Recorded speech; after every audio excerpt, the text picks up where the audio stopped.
Hello, and welcome to the latest in the series of Mackrell.Solicitors Webinars. My name is Alison Green, and I am a partner and head of the Family and Relationship team here. We're going to discuss today the revisiting of financial orders and arrangements in the COVID-19 world.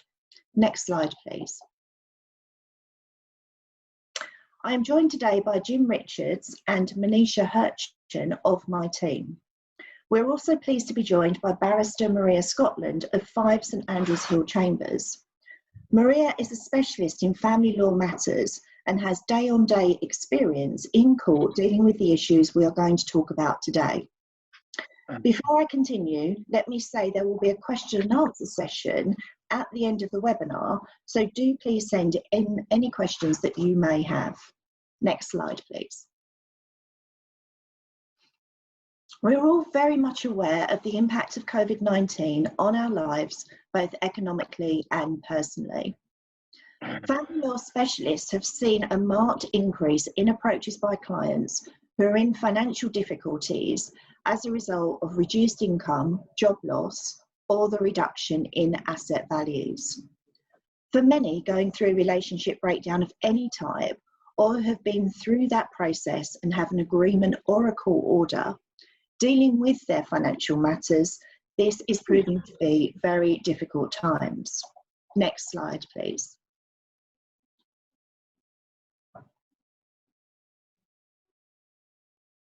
We're going to discuss today a number of matters.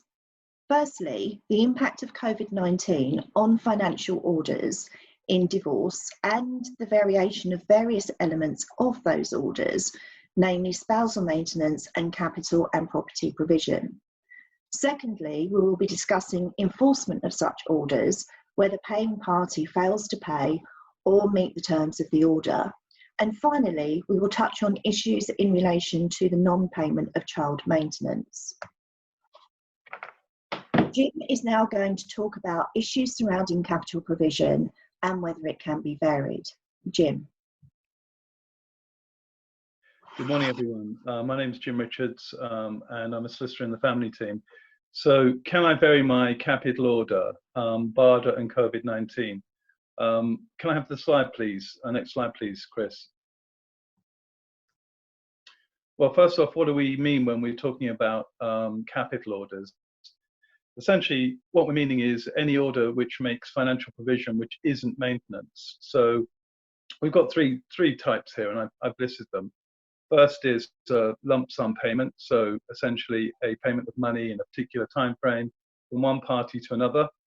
Secondly, a property adjustment order. Again, there's a clue in the title about what that can mean. Usually that refers to the transfer of property from one party to another, but it can be any form of property shares, anything essentially. Finally, pension sharing orders. So this is the context that we're talking about. Substantial orders for financial provision which are non-maintenance in nature. Can I have the next slide, please? BARDA. So we're talking here about the case of BARDA and Kalori, which was a very sad situation in which the parties came to a financial arrangement. It was in the form of a final order making provision for each of the parties. Shortly afterwards, one of the parties, I think it was the wife, committed suicide. So that was something which was not anticipated. What's the legal test that you have to apply in order to get into the territory of review? So what we're talking about here is something which is not foreseen or foreseeable for that matter at the time the order was made. You can see clearly the way in which that can play out in terms of COVID. Arrangements which were made perhaps in late 2019 or early 2020 even, would not necessarily have anticipated the lockdown and the consequence of this virus on us all. At that stage, the suggestion that there was a pandemic would have been fanciful perhaps. So on the face of it, the current situation would perhaps meet the test of foreseeability or unforeseeability. Query whether or not that remains the case for orders and arrangements which are made perhaps more recently, but that's a matter of fact and degree that has to be assessed. So we have something which is unforeseeable. So what, you may say? It has to have a consequence, which is essentially fundamental. It goes to the core of the arrangements. It doesn't just touch the sides of the order. It really alters the basis on which the parties reached an agreement. So, for example, that could be in an agreement or a court order which aligns certain types of assets with one party, for example, what we sometimes refer to as being the copper-bottomed assets, while the other party takes the more risk-laden assets. Now, if the risk-laden assets are, for example, a business, and that business has now gone bust, it may well be that if that happened as a result of the unforeseeable circumstances, there's something which can be done to alter those arrangements, because this may well have rendered the situation unfair. But what the courts have made clear over the years is that a fluctuation in value, even a significant and substantial fluctuation in value, is not in and of itself sufficient. So the classic case here is market movement. And we have recent case law from 2008 with the financial crash that took place then, and the effects and the impact that that had on parties' financial arrangements. And the courts were relatively clear in saying that that is not enough. Essentially, that failed the test of foreseeability. But what we have to be clear about here is that the cases will be treated on a case-by-case basis. And one of the vices and the virtues of our current legal system is the discretionary nature of the judicial involvement in arrangements. And therefore, what we have to do is analyze each case on its merits, on its facts. Some may say that BARDA events are kind of like unicorns. We kind of know they exist, but few of us have ever seen one. So assuming that we think that there's a horned horse on the horizon, what do we have to do? Well, it's clear that you have to act promptly. Act promptly or not at all. This goes to the fundamental assumptions of the parties. It blows apart the arrangements, and therefore, by definition, it's not a matter which you can leave to stew. This is not a procrastinator's charter in any shape or form. And what that really means is that you should take legal advice sooner rather than later, so that you can have the benefit of analysing the facts and the law and the circumstances, generally speaking, and then launch an application, if appropriate, now, or at the very least start discussions with the other party with a view to making arrangements which are appropriate in the circumstances. Now, you may well ask why it is that the law has placed such a high hurdle. Well, it's fairly simple. The judges and the legislature have made it clear that there is a benefit in certainty and predictability, and plainly that's common sense on one view, because everyone is really entitled, after what can be a very long, protracted negotiation and or court proceedings, to place reliance on orders. The mantra of a court order is essentially its binding nature, its clarity, and so forth.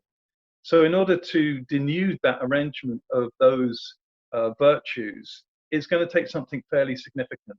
And judges are always very mindful of the floodgates argument, that one case can lead to another, and so forth. So there's no doubt that this is not something which will be easily done. But equally, it's not something which is impossible. And plainly, the circumstances that we've all been living and working in over the last few months are unprecedented. Therefore, it does bear scrutiny, and it is worth an investigation. Can I have the next slide, please? So, if the high hurdle of BARDA is too much on the facts of the case, what other options are there? Well, every court order dealing with a financial settlement contains a clause which lawyers grandly refer to as being liberty to apply. What does that mean?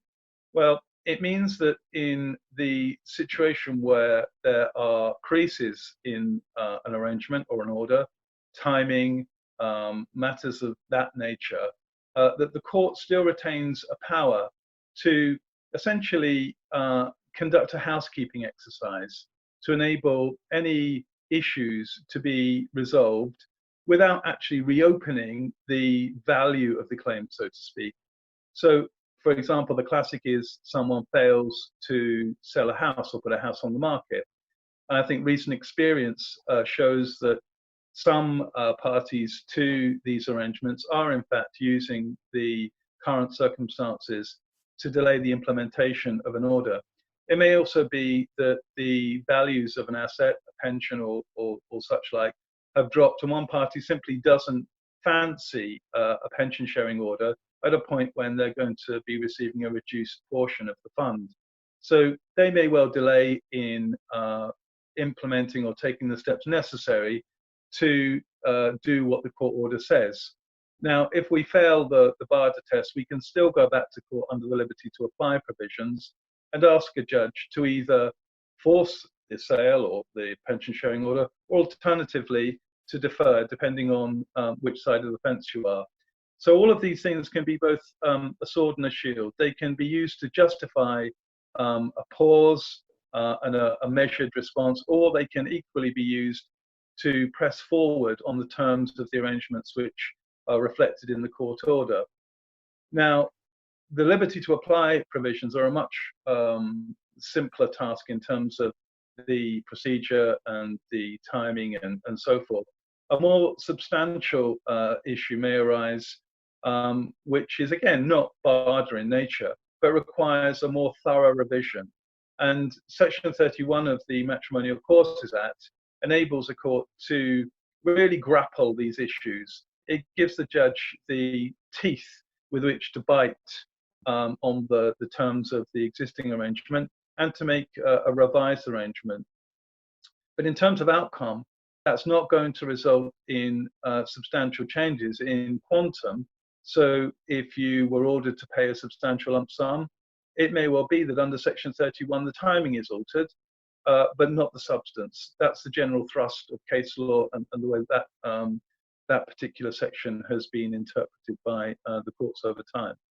So in summary, if you aren't sure about your order, whether it's something which is now capable of being implemented, if the circumstances have rendered what you consider a fair arrangement unfair, then the clear message is, yes, there are things which can be done to deal with this, but what they are and how that plays out is highly fact dependent. And so take away this, that you should take clear legal advice as soon as possible, because the delay could be fatal. I think that's the end of me.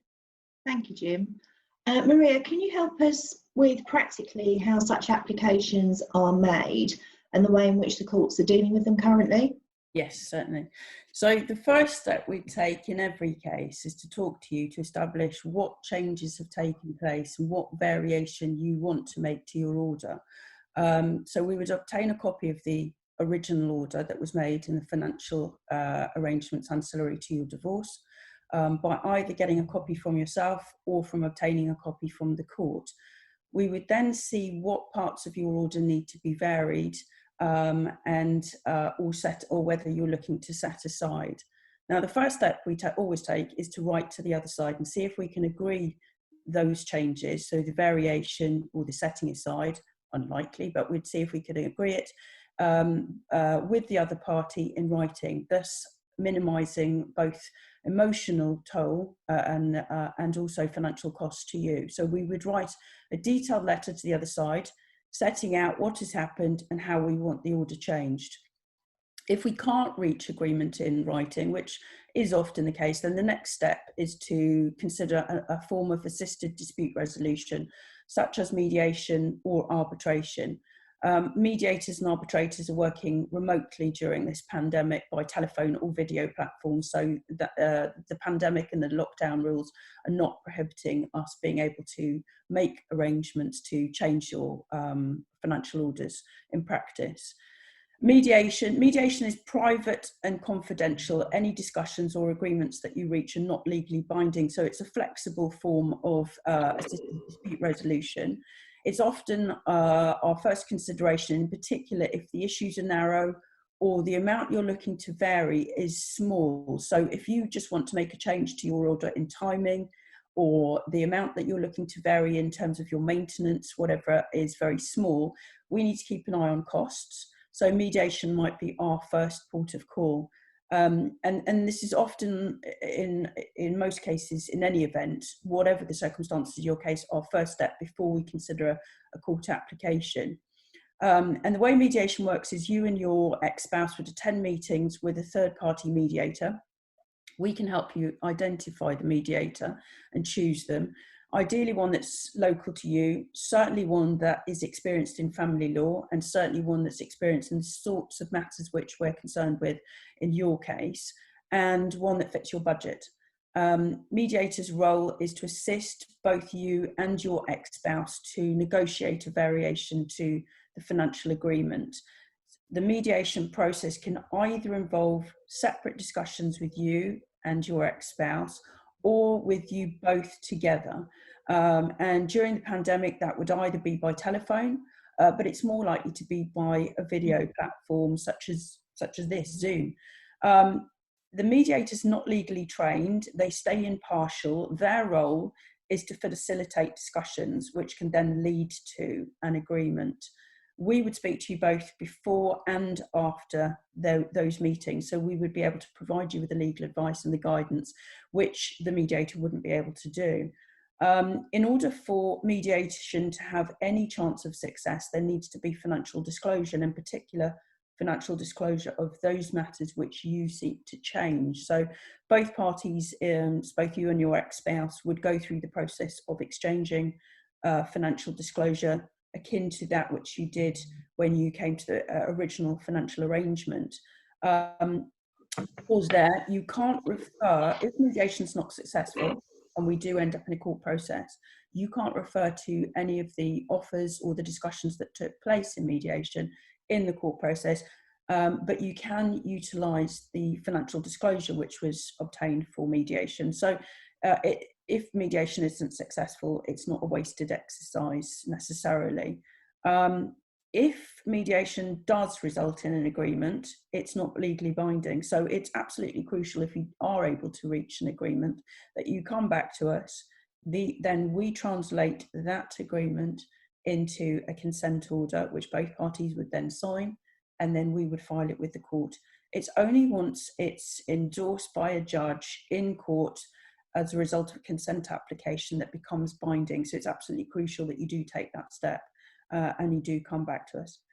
Now, all that said, mediation can be effective, but sadly the reality is in practice that it doesn't often lead to an agreement, because mediation requires both parties to be reasonable, flexible, and to negotiate fairly, and the reality is that doesn't often happen. The reason I take you through that, however, is that mediation is often our first process.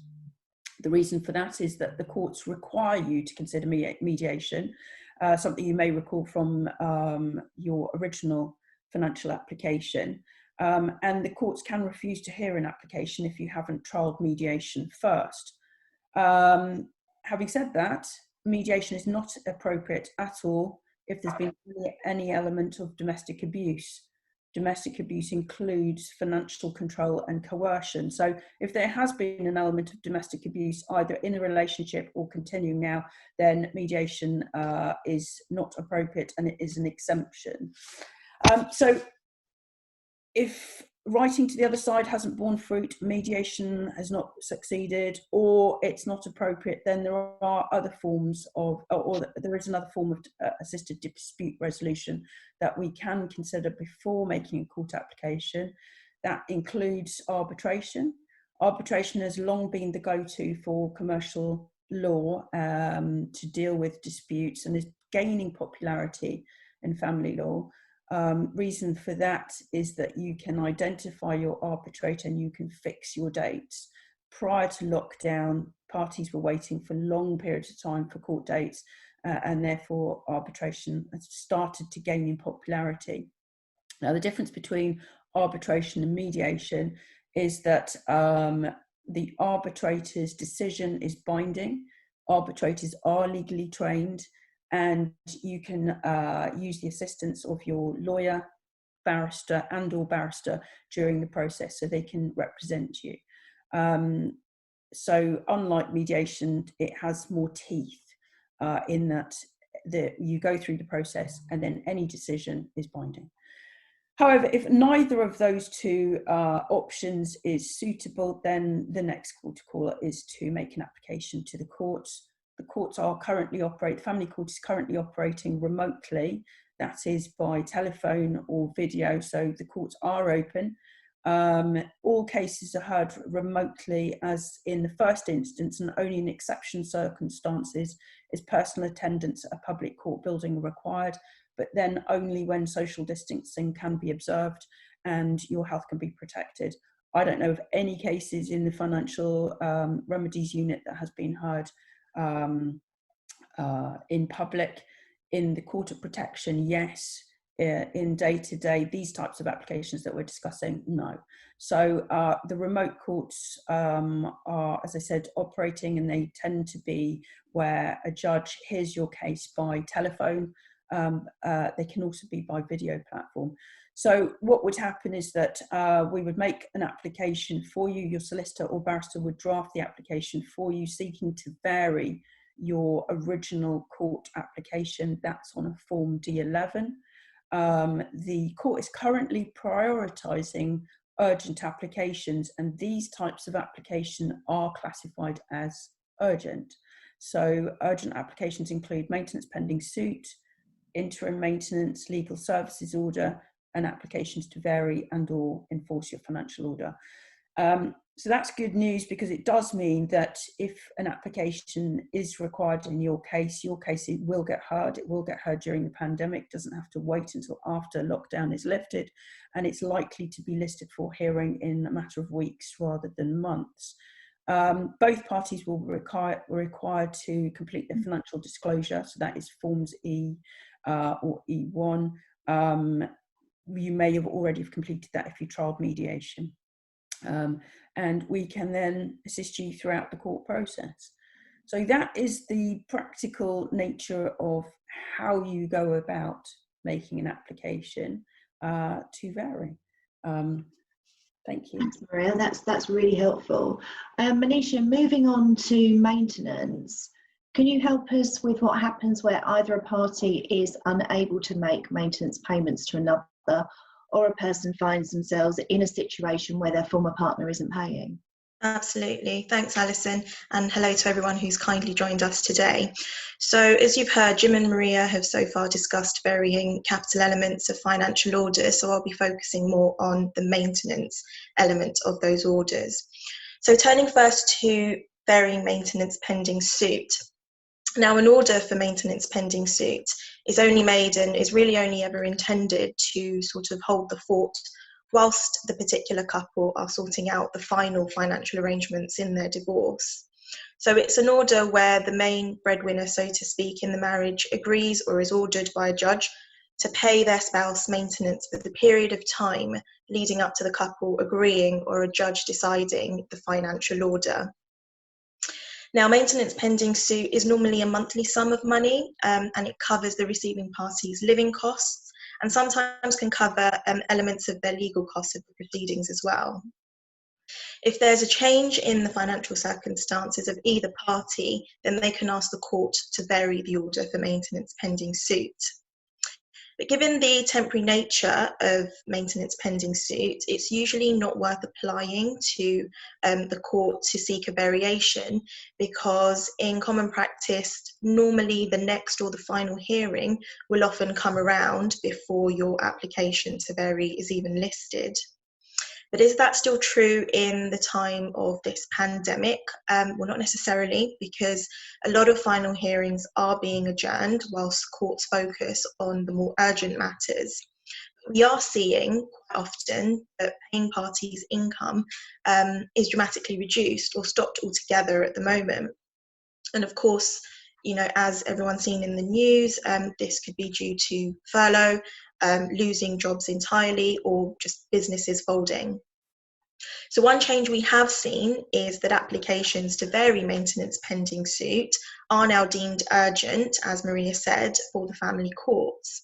So essentially the wait time for you to get before the court on an application to vary your maintenance pending suit can be significantly reduced right now, and then help you to sort of, tide you over until the lockdown is over. Moving on to varying spousal maintenance.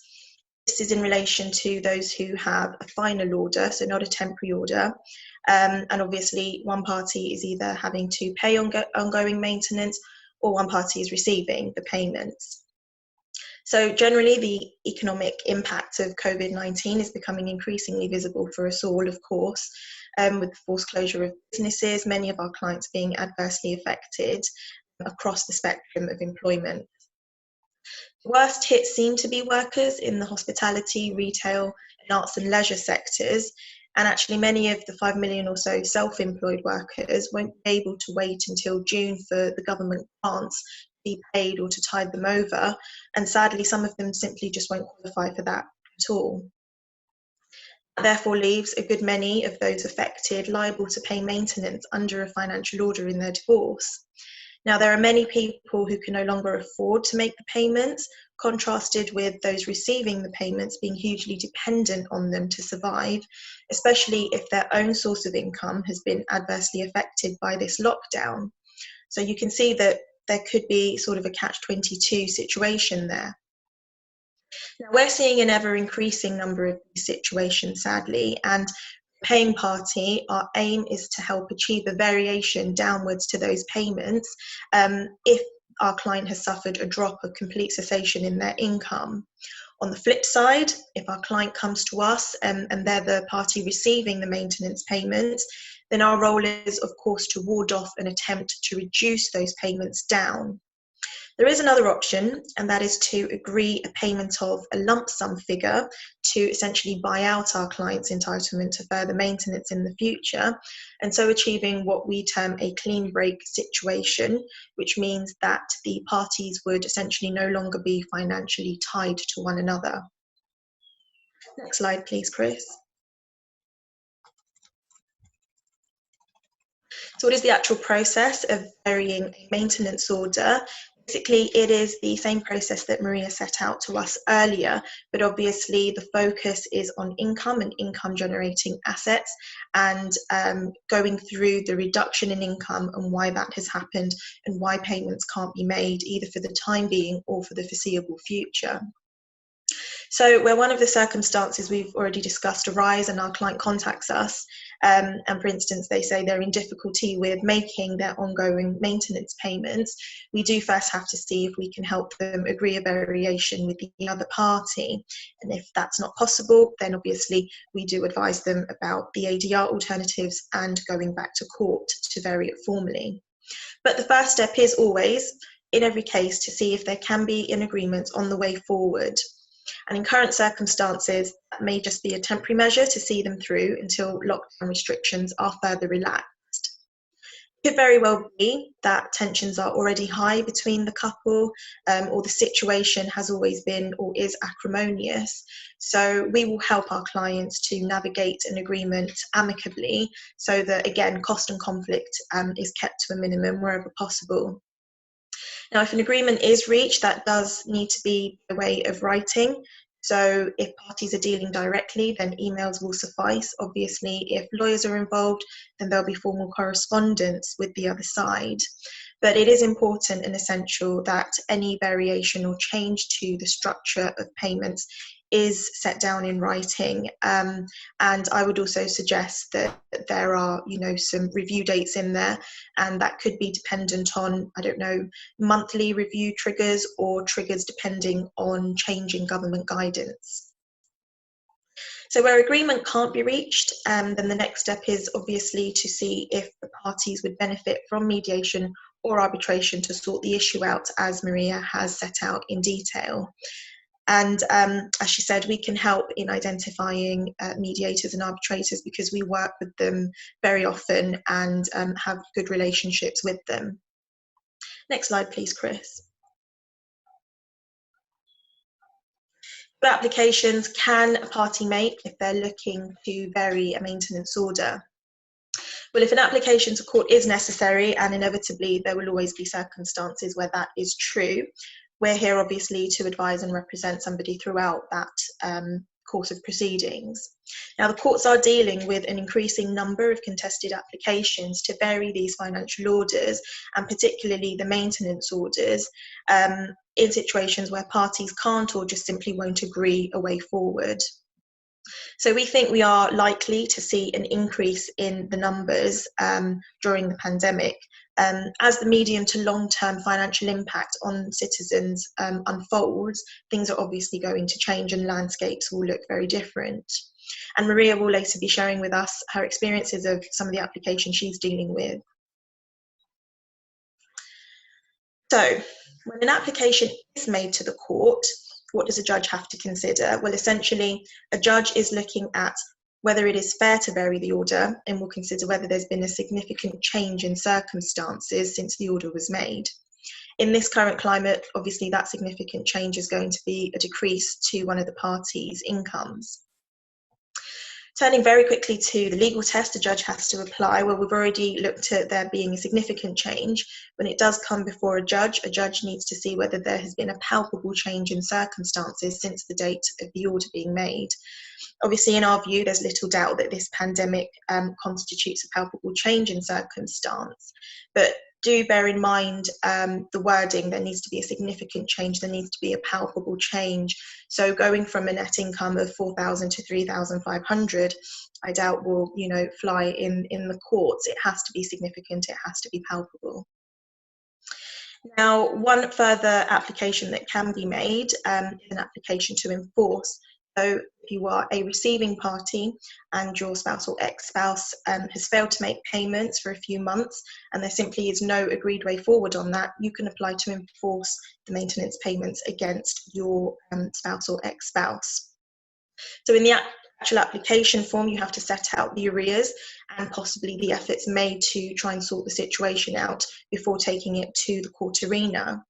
Now, the court itself has powers to make an order for enforcement by any of these following methods, which are an attachment of earnings order, a third-party debt order, a charging order, a writ or warrant of execution, which is essentially seizure and sale of personal property, or by way of the appointment of a receiver in that case. So that sets out maintenance, the process for trying to agree variations or ask the court to help you in agreeing a variation. That's all from me, so I'll now hand over to Maria so she can tell us more about what she's seeing on the ground in terms of these sorts of applications. Thank you, Manisha. And you're right, we are seeing increasing number of contested applications. In fact, I would say the mainstay of my practice at the moment is either applications to vary, applications to enforce, and in fact they're two sides of the same coin in truth. One person seeks to vary, usually vary down, the other person seeking to enforce. What I thought I'd do is share with you some of the facts of recent cases I've done since lockdown, and I've taken three, but one which was Monday this week, one which was 2 weeks ago, and then one which was 3 weeks ago. These were really litigious cases, but they're illustrative of the sorts of things that I'm seeing at the moment, and I thought I would share the facts of these with you because they included both applications to vary by one party and applications to enforce by the other. So dealing with the first case, which was highly litigious, circumstances with this, I was for the husband. This is an application which has not yet reached, is a financial application which has not yet reached finality. So this was a case where there was an application to vary maintenance pending suit by the husband, my client, and we were countered with an application to enforce the MPS by the wife. Circumstances with this, the husband is a plastic surgeon and also a director of an NHS hospital in North London. The wife is an executive assistant for a firm of solicitors. So both professionals, both in receipt of income. However, the husband was the greater earner. His income was in the order of about £29,500 a month net, and the wife's was less at 3,700 net per month.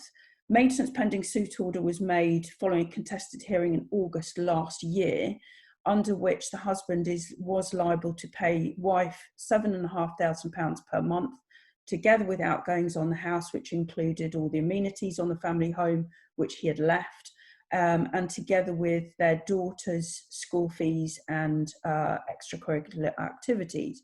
So quite a decent level of maintenance pending suit, but certainly one that was arguably on wife's side comfortable and payable by the husband.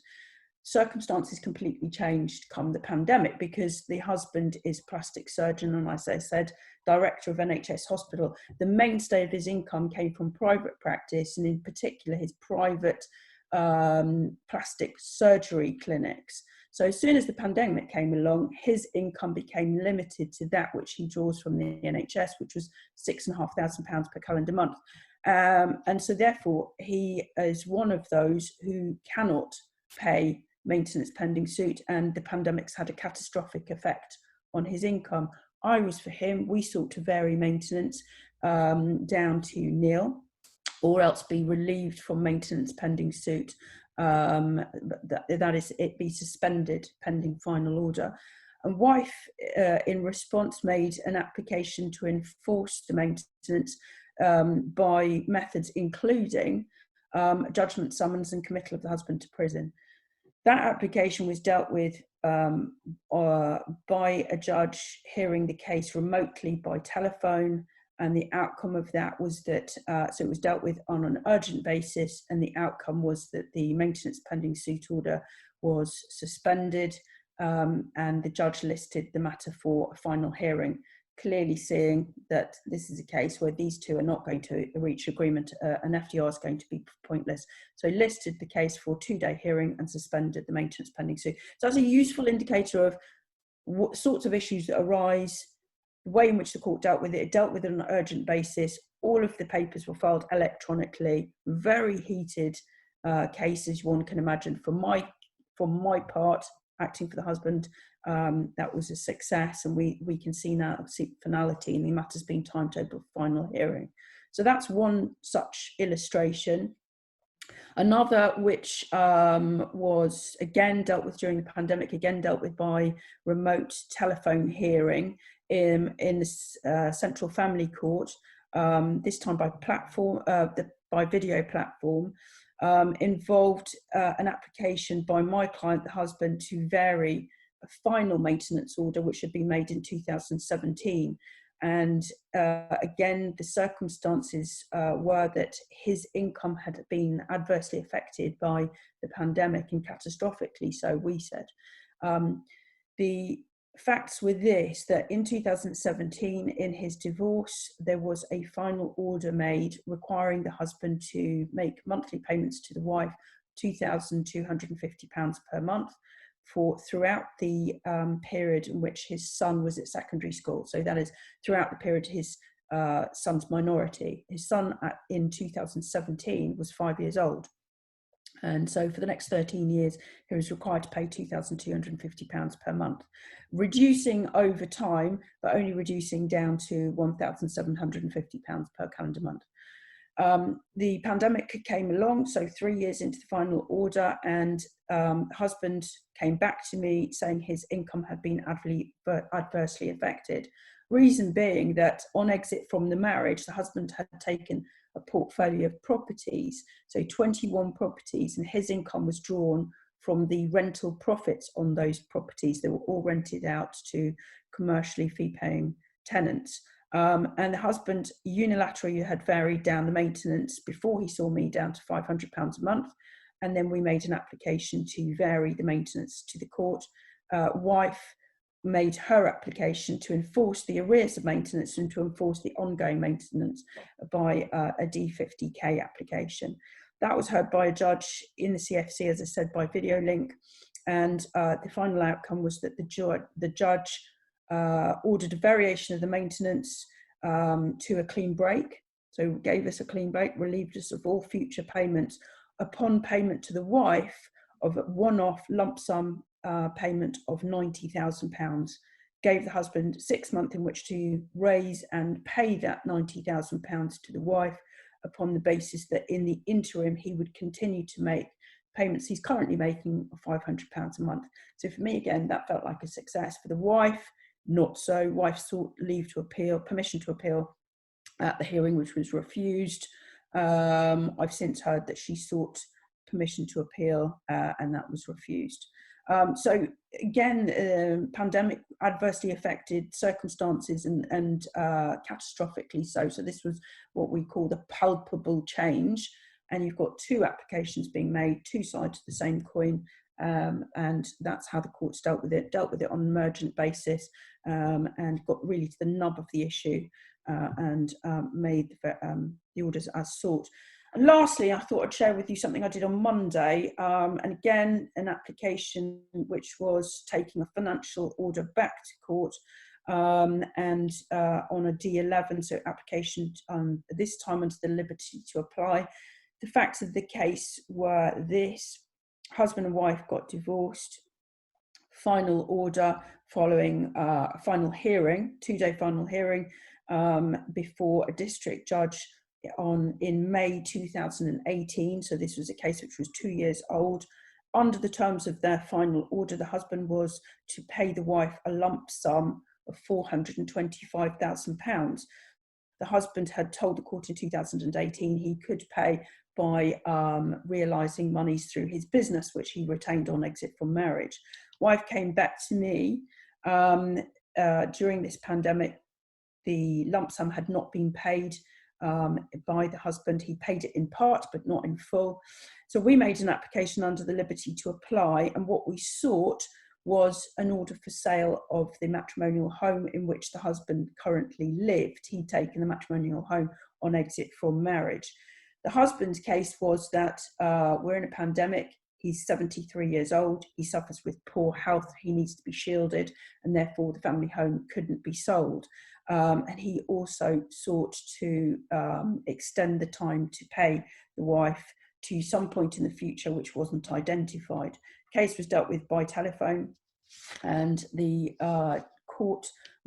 judge made an order for sale of the matrimonial home in which the husband lived on a joint conduct basis, but gave the husband until August, so some time to move out of the property on the basis that the husband could identify somewhere to go to and deep clean it and therefore safely move, but did put in place steps to ensure wife's lump sum payment is made by sale of the former matrimonial home, if necessary, at auction. So those are the types of cases which are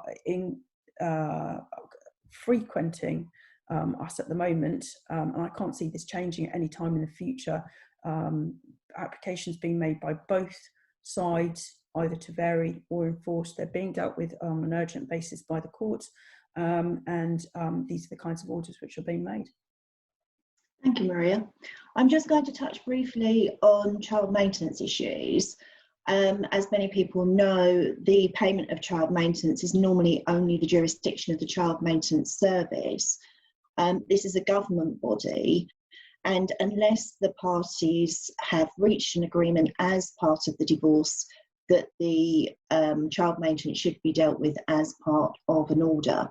If they do this, then the court only has jurisdiction for the first year of the order, and then once again jurisdiction returns to the Child Maintenance Service. Clearly, where a payer is unable to make payments pursuant to a court order, the enforcement options that both Manisha and Maria have discussed are available.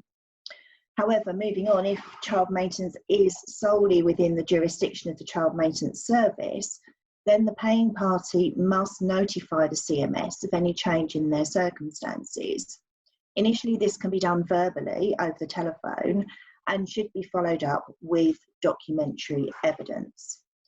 However, I'm sure, as you've already read in the press, the CMS have advised that where they have received notification of difficulties, no action is going to be taken currently, even where payments are missed or not paid in full.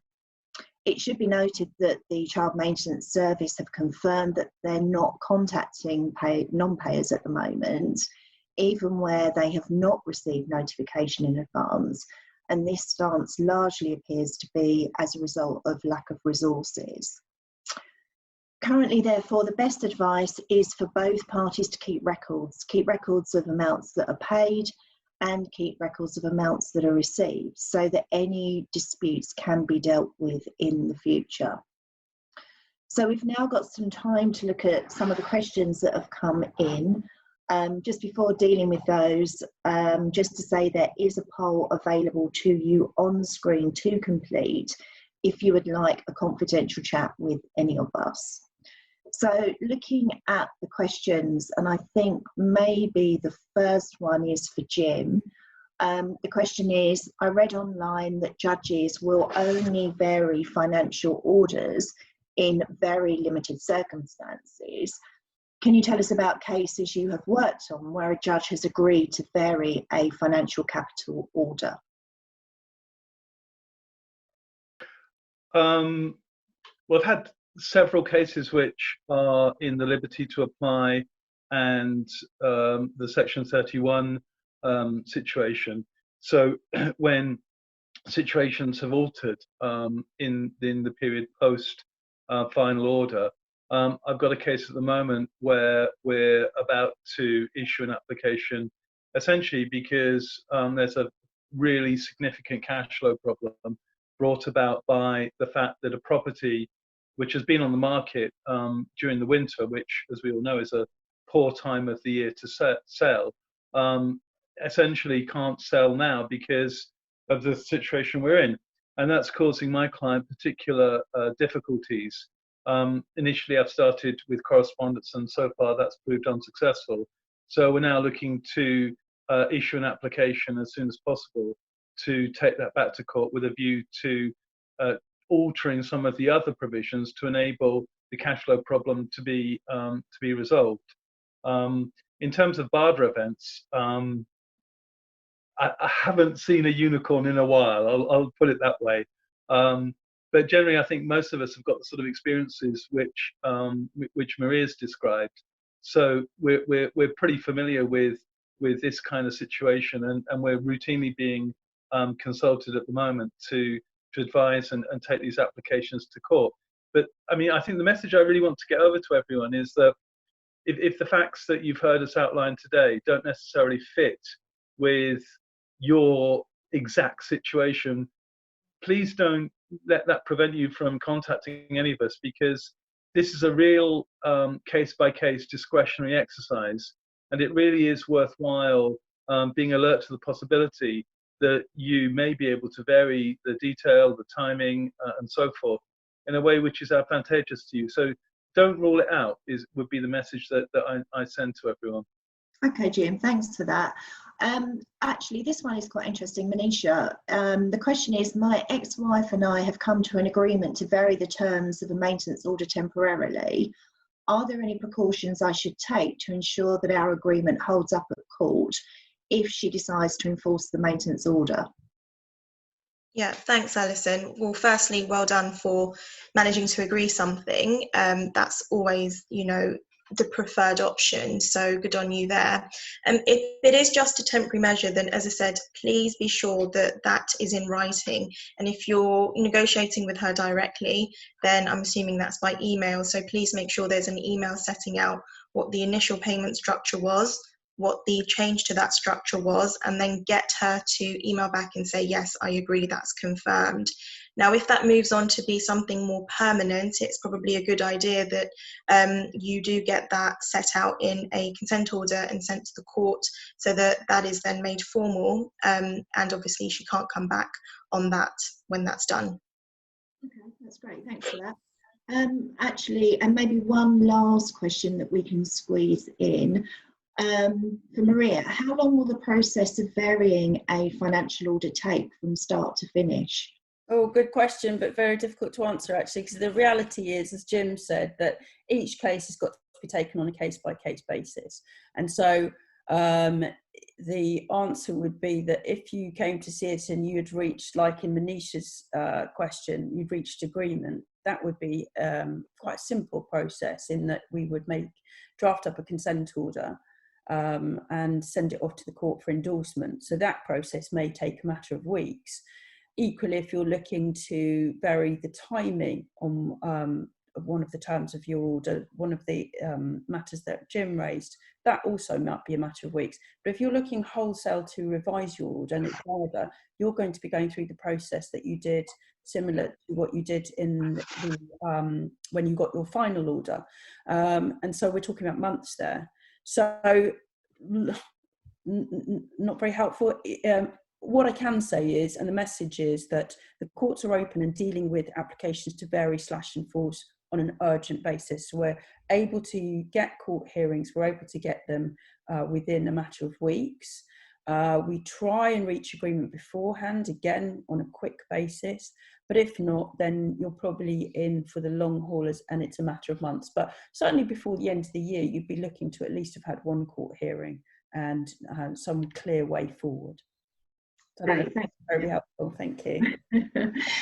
Okay, so I'd like to thank everybody for joining us today, and I'd also like to thank the co-presenters today, and also to Maria for being our guest presenter. Thank you. I've enjoyed it. Everyone had to put a lot of hard work into the webinar, so thank you. You'll see our contact details on screen, and hopefully do complete the poll if you would like a confidential chat.